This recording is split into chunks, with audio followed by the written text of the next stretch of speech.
तृतीयोध्याय। सेनापतियों सहित महिषासुर का वध। जगदम्बा के श्री अंगों की कांति उदय काल के सहस्त्रों सूर्यों के समान है। वे लाल रंग की रेशमी साड़ी पहने हुए हैं।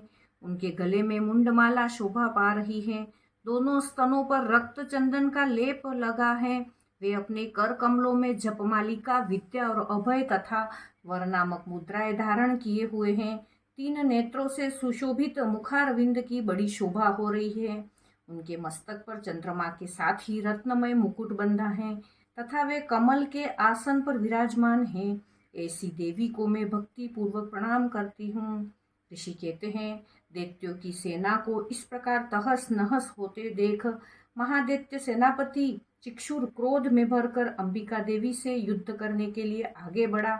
वह असुर रणभूमि में देवी के ऊपर इस प्रकार बाणों की वर्षा करने लगा जैसे बादल मेरुगिरी के शिखर पर पानी की धार बरसा रहा हो। तब देवी ने अपने बाणों से उसके बाण समूह को अनायास ही काटकर उसके घोड़ों और सारथी को भी मार डाला। साथ ही उसके धनुष तथा अत्यंत ऊंची ध्वजा को भी तत्काल काट गिराया। धनुष कट जाने पर उसके अंगों को अपने बाणों से बींध डाला। धनुष, रथ, घोड़े और सारथी के नष्ट हो जाने पर वह असुर ढाल और तलवार लेकर देवी की ओर दौड़ा। उसने तीखी धार वाली तलवार से सिंह के मस्तक पर चोट करके देवी को भी बाई भुजा में बड़े वेग से प्रहार किया। राजन, देवी की बाह पर पहुंचते ही वह तलवार टूट गई। फिर तो क्रोध से लाल आंखें करके उस राक्षस ने शूल हाथ में लिया और उसे उस महादैत्य ने भगवती भद्रकाली के ऊपर चलाया। वह शूल आकाश से गिरते हुए सूर्यमंडल की भांति अपने तेज से प्रज्वलित हो उठा। उस शूल को अपनी ओर आते देख देवी ने भी शूल का प्रहार किया। उससे राक्षस के शूल के सैकड़ों टुकड़े हो गए। साथ ही महादैत्य चिक्षुर की भी धज्जियां उड़ गई। वह प्राणों से हाथ धो बैठा। महिषासुर के सेनापति उस महापराक्रमी चिक्षुर के मारे जाने पर देवताओं को पीड़ा देने वाला चामर हाथी पर चढ़कर आया। उसने भी देवी के ऊपर शक्ति का प्रहार किया, किंतु जगदम्बा ने उसे अपने हुंकार से ही आहत और निष्प्रभ करके तत्काल पृथ्वी पर गिरा दिया। शक्ति टूटकर गिरी हुई देखकर चामर को बड़ा क्रोध हुआ। अब उसने शूल चलाया, किंतु देवी ने उसे भी अपने बाणों द्वारा काट डाला। इतने में ही देवी का सिंह उछलकर हाथी के मस्तक पर चढ़ बैठा और उस दैत्य के साथ खूब जोर लगाकर बाहु युद्ध करने लगा। वे दोनों लड़ते लड़ते हाथी से पृथ्वी पर आ गए और अत्यंत क्रोध में भरकर एक दूसरे पर बड़े भयंकर प्रहार करते हुए लड़ने लगे। तदंतर सिंह बड़े वेग से आकाश की ओर उछला और उधर से गिरते समय उसने पंजों की मार से चामर का सिर धड़ से अलग कर दिया। इसी प्रकार उदग्र भी शिला और वृक्ष आदि की मार खाकर रणभूमि में देवी के हाथ से मारा गया तथा कराल भी दांतों, मुक्कों और थप्पड़ों की चोट से धराशायी हो गया।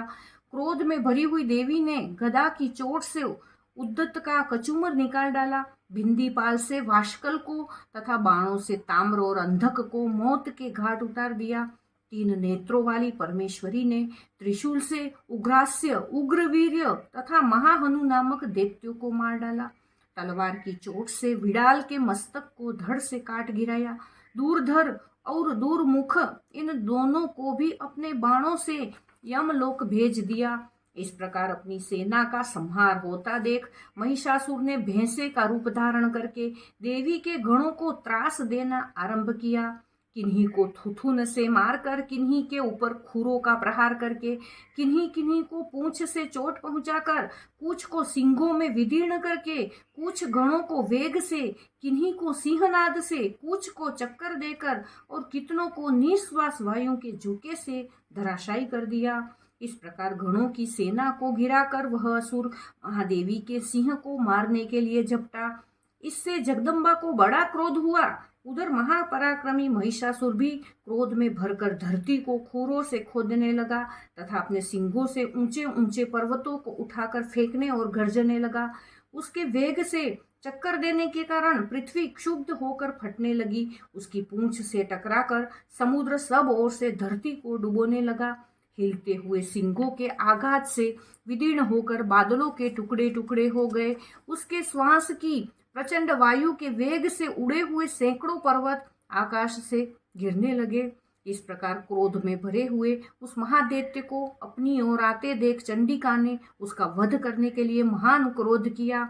उन्होंने पाश फेंक कर उस महान असुर को बांध लिया।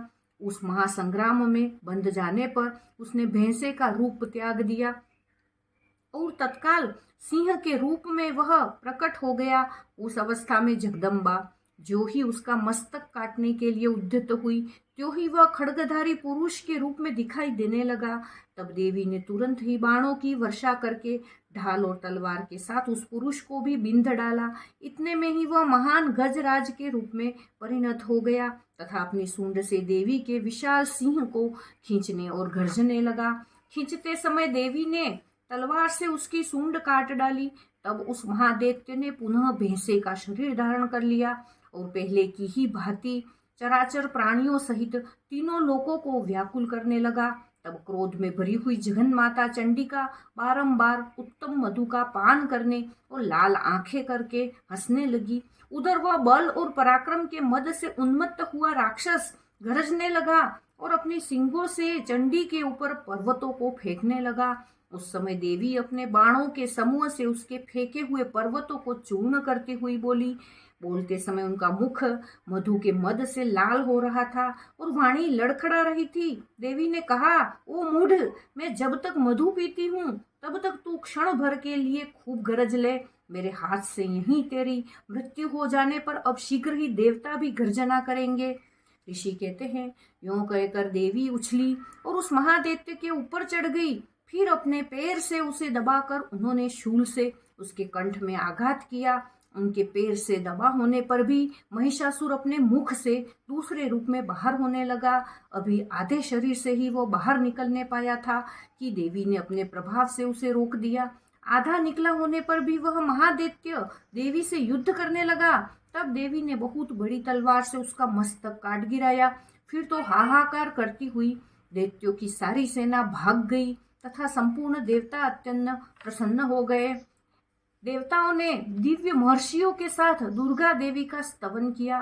गंधर्वराज गाने लगे तथा अप्सराएं नृत्य करने लगी। इस प्रकार श्री मार्कंडेय पुराण में सावर्णिक मनवंतर की कथा के अंतर्गत देवी महात्म्य में महिषासुर वध नामक तीसरा अध्याय पूरा हुआ। बोलो अम्बे मात की जय।